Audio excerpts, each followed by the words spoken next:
Hi guys, welcome to our YouTube channel Bong views. আমি শিলাজিৎ, আমি সুদীপ্তা। আপনারা যারা এখনো পর্যন্ত আমাদের চ্যানেলটা সাবস্ক্রাইব করেনি তারা প্লিজ এক্ষুনি আমাদের চ্যানেলটা সাবস্ক্রাইব করে নেবেন আর নোটিফিকেশন বেল অন করে নেবেন পরবর্তী ভিডিওগুলোর জন্য নোটিফিকেশন পেতে। আর যারা আমাদের চ্যানেলটা সাবস্ক্রাইব করেছেন তাদেরকে অসংখ্য ধন্যবাদ। আর পছন্দ হলে অবশ্যই ভিডিওগুলোকে লাইকও করবেন। আবারও আমরা ভোট রিলেটেড একটা ভিডিও এনেছি। এর আগে আমরা রাজশাহীর একটা ভিডিও করেছিলাম। তো এখন আমরা দেখবো যে তরুণ ভোটার যারা সবে 18 বছর বা প্রাপ্তবয়স্ক হচ্ছে বা ভোট দিতে যাবে, প্রথমবার এক্সপিরিয়েন্স করবে। মানে আগের বারে ছিল বড়দের নিয়ে যে তাদের কতটা উৎসাহ, এবারে হচ্ছে ছোটদেরকে নিয়ে, যারা নতুন ভোটার তাদেরকে নিয়ে। সেটাই। তো যাই হোক, ভিডিও টাইটেল হচ্ছে নির্বাচন ও রাজনীতি নিয়ে তরুণ ভোটারদের আগ্রহ কতটা, এবং চ্যানেল হচ্ছে বিবিসি নিউজ বাংলা। তো চলুন দেখে নিই ভিডিওটা। আর ভিডিওটা যদি কপিরাইট ক্লেমের জন্য ব্লক হয়ে যায় তাহলে সম্পূর্ণ ভিডিওটা আপনারা আমাদের ফেসবুক বা ইনস্টাগ্রাম পেজে পেয়ে যাবেন। আর ফেসবুক বা ইনস্টাগ্রাম পেজের লিংক আপনারা আমাদের ডেসক্রিপশন বক্স বা ফার্স্ট পিন কমেন্ট থেকে পেয়ে যাবেন। তাহলে চলুন সবাই মিলে ভিডিওটাকে শুরু করি। জনগণ যে আসলে প্রশ্ন করার কেউ, সেটা প্রমাণ হয় নির্বাচনের ভেতর দিয়ে। নির্বাচন যখন এবারই প্রথম ভোটার হয়েছেন এই তরুণরা। পাবলিক বিশ্ববিদ্যালয়ের এই তরুণদের সঙ্গে কথা হয় নির্বাচনে ভোটের আগ্রহ আর রাজনীতির বিভিন্ন দিক নিয়ে। শুরুটা ছিল এবার ভোট দেওয়ার আগ্রহের প্রশ্নে। আমাদের আগ্রহ জায়গাটা আছে, কিন্তু এর মধ্যে একটা অনীহাও আছে যে আদৌ কতটা সেটা ফলপ্রসূ হবে, আদৌ আমরা ভোট দিতে পারবো কিনা, কিংবা আমাদের যে চাহিদাটা আছে সেটা শোনার জন্য মানুষ আছে কিনা। যেহেতু ইউনিভার্সিটি স্টুডেন্ট, রানিং স্টুডেন্ট বেশিরভাগই নতুন ভোটার, তো তাদের মধ্যে ভোট দেওয়ার বা ভোট কেন্দ্রে যাওয়ার আগ্রহটা বেশি। আমি নির্বাচনে ভোট দিব এটা ভেবে যে আমি একটা অবদান রাখছি দেশের গুরুত্বপূর্ণ একটা সিদ্ধান্ত গ্রহণে, সেটাই যদি আমার মনে হয় যে আমি অবদানটা রাখতে পারছি না বা আমার এটাতে আসলে কোনো কিছু যায় আসে না, তখন আমি আসলে আগ্রহের জায়গাটা তোমার আর থাকবে না। আমি ভোট দিতে যেয়ে তখন কি করবো? দেশের বেসরকারি বিশ্ববিদ্যালয় বা কলেজে পড়ছেন এমন কয়েকজন নতুন ভোটারদের ভাবনাটাও জানতে চেয়েছিলাম। মানে নতুন ভোটার হিসাবে আমরা চাই যে সুষ্ঠুভাবে একটা সুন্দর নির্বাচন আমরা দেখতে চাই। আমি যেন সেফলি একদম প্রপারলি ভোট দিতে পারি, কোনো ভয়টা ছাড়া একদম কমফোর্টেবলি যেন ভোটটা দিতে পারি, এটা হচ্ছে আমার সবচেয়ে বড় চাওয়া। আমি ওটাকে ভোট দিলেও ওইটা আসবে, না দিলেও ওইটাই হবে। মানে পছন্দের প্রার্থীকে বেছে নেওয়ার মধ্যে মানে পরিস্থিতি এখন নাই। বাংলাদেশের তরুণ প্রজন্মের ভোটারদের নির্বাচন ও রাজনীতিতে আগ্রহ নিয়ে কথা বলতে ঢাকার বাইরেও গিয়েছি। কথা বলেছি শহর ও গ্রামের 18 থেকে 35 বছর বয়সী অনেকের সঙ্গেই। ভোটার হওয়ার পর থেকে ভোট দিতে পারিনি কখনো। আলহামদুলিল্লাহ ভালো ভালো ভালো। যথেষ্ট বয়স ভোট দিতে পারেনি। মেম্বার চেয়ারম্যানের ভোট দিছি, সুস্থভাবে আমাদের এলাকায় ছিল, কিন্তু এখন পর্যন্ত মানে এই জাতীয় নির্বাচনে কোনো রাজনীতি করি না কি, আমরা মনে করেন ভোট দিয়ে আসি যে যেন ভালোভাবে দেশটা চলে আর কি। বাংলাদেশে গ্রাম থেকে শহর সবখানেই বেড়েছে নতুন ভোটার। নির্বাচন কমিশনের তথ্য অনুযায়ী দ্বাদশ সংসদ নির্বাচনে এবার নতুন ভোটার হয়েছেন প্রায় 80 লক্ষ। কিন্তু এই ভোটারদের ঠিক কত শতাংশ জাতীয় নির্বাচনে ভোট দিতে যাবেন সেটি একটি বড় প্রশ্ন।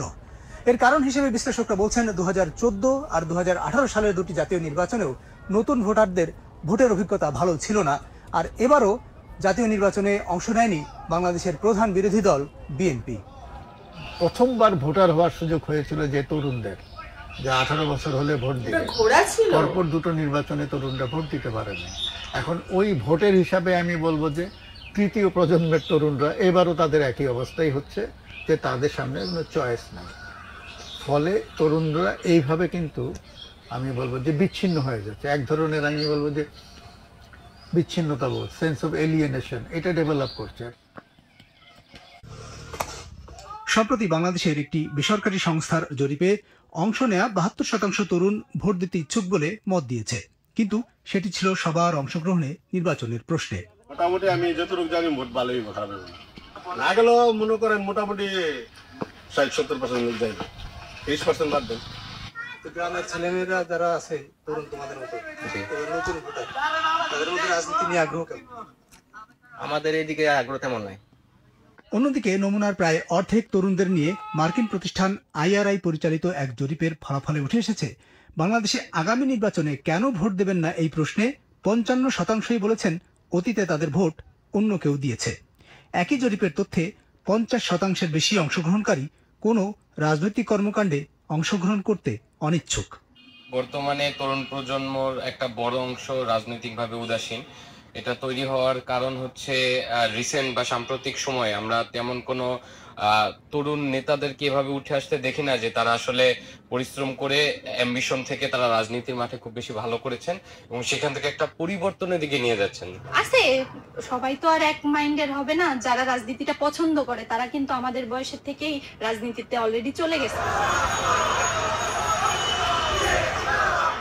তরুণ প্রজন্মের মধ্যে রাজনীতির অনীহা যেমন আছে, আবার একটি অংশের ভিড়ও দেখা যায় প্রধান রাজনৈতিক দলগুলোর ছাত্র ও যুব সংগঠনে। রাজনৈতিক বিশ্লেষক মহিউদ্দিন আহমদ দেশের তরুণদের রাজনীতিতে ইচ্ছা অনিচ্ছার বিষয়টি বিশ্লেষণ করছেন এইভাবে। রাজনীতির যে চেহারা তারা দেখছে এটার প্রতি তাদের ঘৃণা। সুতরাং এদেশের তরুণরা রাজনীতি পছন্দ করে না, রাজনীতি চায় না, অংশগ্রহণ করতে চায় না, এটা একটা বাজে কথা। রাজনীতিটা এত পচে গেছে যে এই পচা শামুকে কেউ পা কাটতে চায় না। বাংলাদেশের তরুণ প্রজন্মের মধ্যে রাজনীতির ইচ্ছা অনিচ্ছার বাইরে একটা ভয়ের মানসিকতা তৈরি হয়েছে বলেও জানা যাচ্ছে। তরুণরাই বলছেন বিষয়টি উদ্বেগের। যারা তরুণ তাদের থেকে যারা কথা বলতে চান এই বিষয়ে, তারাও কিন্তু অনেকেই চুপ হয়ে যাচ্ছেন, কথা বলতে পারছেন না। তো একদিকে আইনের যেমন ভয়, তেমনি পরিস্থিতিগুলোর ভয়গুলো মানুষের মনের মধ্যে বা তরুণ প্রজন্মের মধ্যে এখন গেড়ে বসেছে।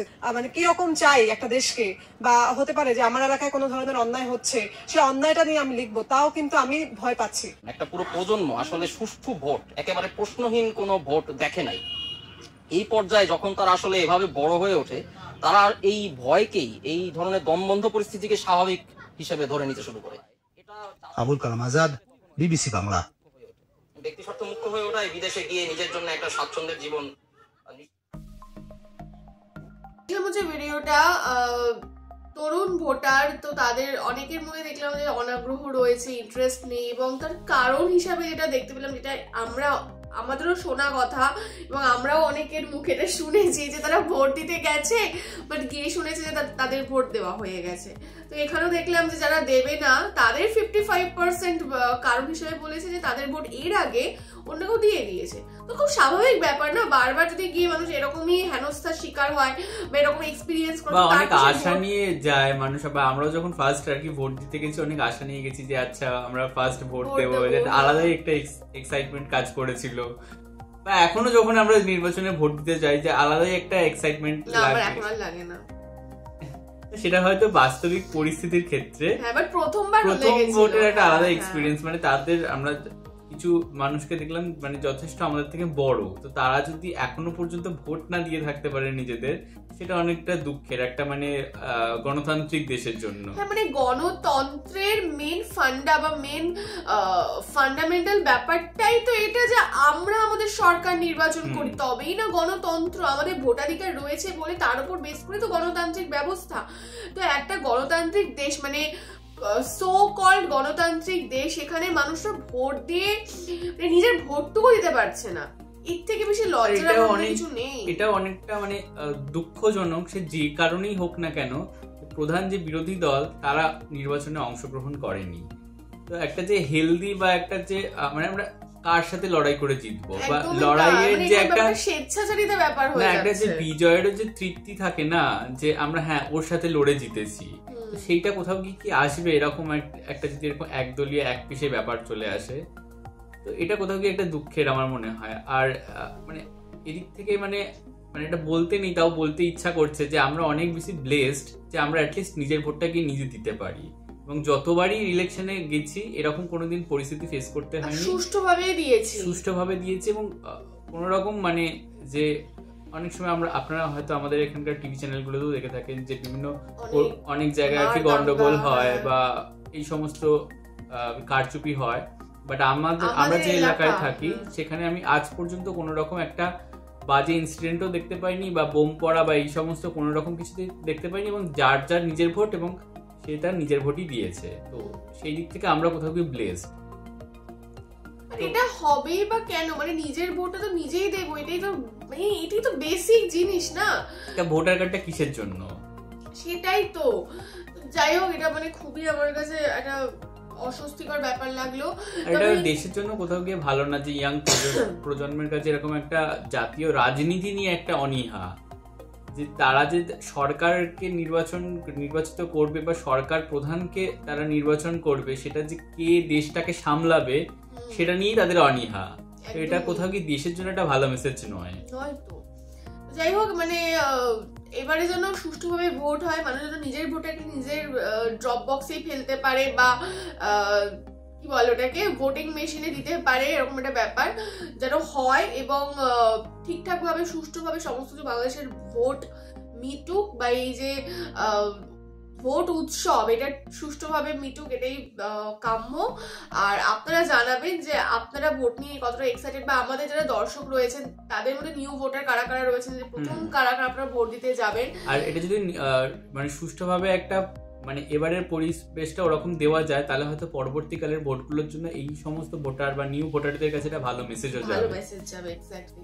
তো আপনারা জানাবেন যে আপনারা কারা কারা নিউ ভোটার রয়েছেন, বা আপনারা এটাও জানাবেন যে আপনাদের ভোট নিয়ে এরকম কি কোনো এক্সপেরিয়েন্স আছে যে গিয়ে দেখেছেন যে আপনাদের ভোট দেওয়া হয়ে গেছে, বা এবারের ভোটটা নিয়ে কতটা এক্সাইটেড আপনারা, তো সেটাও জানাবেন। আর আমাদের ভিডিও যদি ভালো লেগে থাকে অবশ্যই লাইক করবেন এবং আমাদের চ্যানেলটাকেও সাবস্ক্রাইব করে যাবেন।